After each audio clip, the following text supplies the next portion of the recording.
Hello and welcome to the next episode of NSC Spotlight, which brings together effective learning tips, inspiring stories, and valuable insights from excellent individuals around us. In the last episode, two grade 10 students who are really good at English have shared their thoughts about this subject and also shared how to pass English exams with high scores.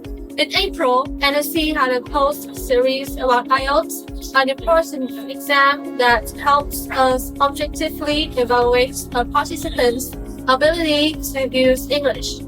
And in this episode of NSC Spotlight, it is a great honor to meet an excellent student, who has a really high score in IELTS and SAT, 7.5 and 1,600 respectively.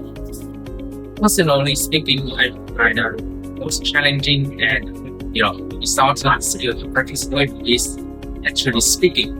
Well, in fact, I have been speaking English from very young age, but even until now, I still struggle to learn every day. I still rather some mistake, and well, it's not really that important that I make a mistake because the most important thing is that I try to fix it, and day by day, week by week, I will fix it. And eventually, I believe I will achieve better speaking score in future like that in particular test. Again, when people are trying shadowing to practice both their listening and speaking skill, and I also get videos from speakers in videos, and honestly, I also use this method sometimes when singing a song or something like that, and well, it does really help with pronunciation and also with the realm of the speak.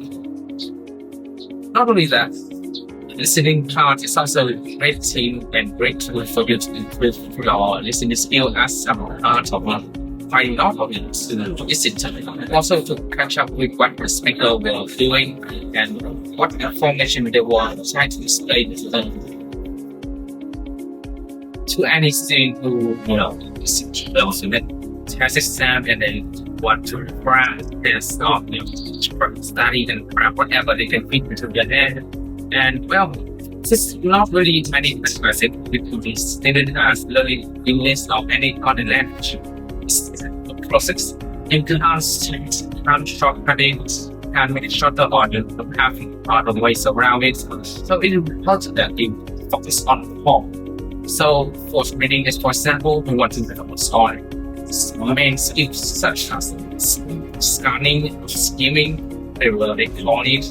And for writing, I was trying to, the most important thing is never make a grammar mistake. And well, that's pretty much all I'm still very for that test and those. I have to admit that well, any method outside there of using, there's no shortcut to it. There's no way we can work on it myself and spend time with it. So but just go with it right now. So be patient and persistent, casual and time to work which is the best way to improve the effectiveness of the plan as well as this method. Shadowing lead you to not only watch a lot of videos, but to interact with the video slips itself. So it's also important that to get with yourself and be more open and well, don't be shy when you make a mistake. It's important to fix it and to be a better person for yourself.